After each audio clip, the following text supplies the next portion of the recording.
দর্শক, বাংলা এডিশনের নিয়মিত আয়োজন জনমত আপনাকে স্বাগত। আপনাদের সাথে আছি ফয়সাল আহমেদ। জনমতের আজকের বিষয় জাতীয় পার্টির নিষেধের ব্যাপারে এনসিপি এবং জামাতে ইসলাম একমত হতে পারলেও সহমত জানায়নি বিএনপি। সাধারণ জনগণ এই বিষয় নিয়ে কী ভাবছে চলুন জানা যাক। বাংলাদেশে গত 5ই আগস্টের পরে আওয়ামী লীগ যদি রাজনীতি করতে না পারে তাহলে জাতীয় পার্টি এই বাংলাদেশে বিচারের আগ পর্যন্ত রাজনীতি করার তাদের কোনো অধিকার নাই। কারণ আওয়ামী লীগ ফেসিবাদ কায়েম করছে, জাতীয় পার্টি এই ফেসিবাদকে রসদ যোগান দিছে। জাতীয় পার্টি যদি নির্বাচনে যদি না যাইতো, বিএনপির অংশ হইতো না, জামাত ইসলামের এত মানুষ মারতো না, ছাত্রগরও মারতো না। এই দলটা যাইয়া আওয়ামী লীগের লাগে যোগ দিয়া এতগুলা ছাত্রগুলা মারা হইল। ছাত্র মরছে না শুধু, আরও বহু ধরনের মানুষ মারা গেছে। প্রবীণ রাজনীতিবিদ আছে না, তারাও মারা গেছে শুধু জাতীয় পার্টির সাপোর্টের কারণে। জনগণ পছন্দ করবে কাকে দরকার, কাকে দরকার না। চাপাই দিয়ে রাষ্ট্রীয়ভাবে চাপাই দিলে গণতান্ত্রিক অধিকারটা ক্ষুণ্ণ হয়, এটা যেন না হয়। আমরা চাই বেটার আরও মুক্ত পরিবেশ। বিএনপি যখন জামাতকে নিষিদ্ধ করার কথা ছিল তখন জামাতের বিপক্ষে ছিলেন যে নিষিদ্ধ না করার জন্য, আওয়ামী লীগের বিপক্ষে ছিলেন যে দল নিষিদ্ধ না করা হোক। জাতীয় পার্টির বিষয়ে নীরব। এর কারণ কি, ওনারা বিএনপি উদারমন, চায় না যে বিএনপি কখনো চায় না একটা দল নিষিদ্ধ হোক। একটা দল গঠন করতে গেলে অনেক সময় লাগে, কিন্তু ওদের মধ্যে সব দলের মধ্যেই ভালো মন্দ আছে, তাই বলে বিএনপি নীরব। আমরা সবাই চাই কি আমাদের দেশে একটা উন্নয়ন হোক, ভালো কেউ আসুক, এমন কেউ আসুক যার দ্বারা আমাদের দেশে একটা ভালো একটা প্রভাব আসুক। এই যে ওনারা আওয়ামী লীগের সাথে থাকি মনে করেন পিলখানায় হত্যা, হেফাজত মারা, জামাত ইসলাম মারা, যে কোনো একটা সমস্যা হলে জঙ্গলি বানানো, মানে একজন জামাত করলেই তার নামে 10টা কেস, সে মালয়েশিয়া থাক, সে সিঙ্গাপুর থাক, সে বিশ্বের যে কোনো রাষ্ট্রে থাক। এইগুলো আসলে মূলত বিচারের আওতায় এনে ওদেরকে শিক্ষা দিয়ে সুশিক্ষায় শিক্ষিত করে ওদের আমাদের সাথে রাখা দরকার, যেহেতু ওনারাও একটা সময় এই দেশ শাসন করেছে।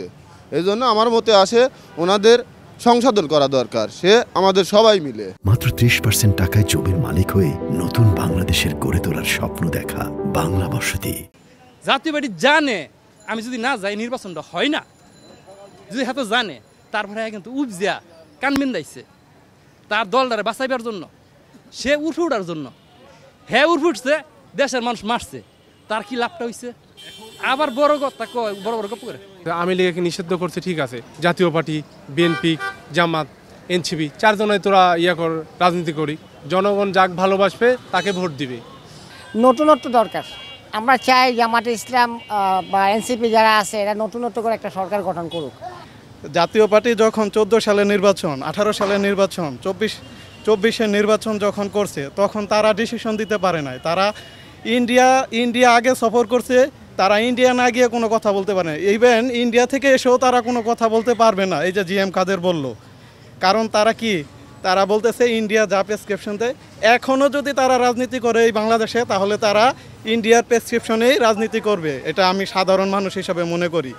এই কারণে আমি বলবো আওয়ামী লীগ যেই কারণে এখন নিষিদ্ধ, জাতীয় পার্টিও সেম একই কারণে তাদেরকেও কার্যক্রম নিষিদ্ধ করা উচিত। এবং বিচারের পর বাংলাদেশের মানুষ ডিসিশন নেবে, বিচার ব্যবস্থা ডিসিশন নেবে তারা এই দেশে রাজনীতি করতে পারবে কি না। জাতীয় পার্টি সেটা ফায়দা লুটে, আওয়ামী লীগের সময় এবং বিএনপির সময় আসলে ফায়দা লুটের পার্টিগুলো আমার পছন্দ না। যারা আইসা মানে নৌকার সময় আইসা বড় বড় কথা বলে, আবার বিএনপির সময় আইসা বড় বড় কথা বলবে, এরা কি এরা মাঝখানে সুযোগ নেই ওদের আমি আসলে পছন্দ করি না। এইটাই হলো আমার কথা। এখন ভাই এখন ওরা দেশ শাসন করতে গেলে সবাই নিষিদ্ধ হবে, খালি বিএনপি থাকবে ভাই।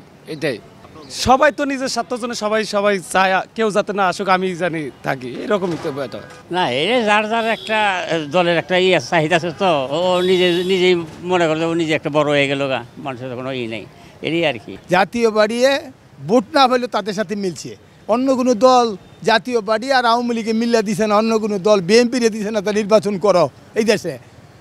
তারা পুলিশ এইটা দিয়া ডাঙ্গা হাঙ্গামি করে তারা এই দেশটারে নষ্ট করছে, এই কারণে নিষিদ্ধ করতেছে। দর্শক, আজ এই পর্যন্তই। কাল শুনবো আপনার মত। দেখা হবে অন্য কোনো পথে। জানাবেন আপনার মতামত।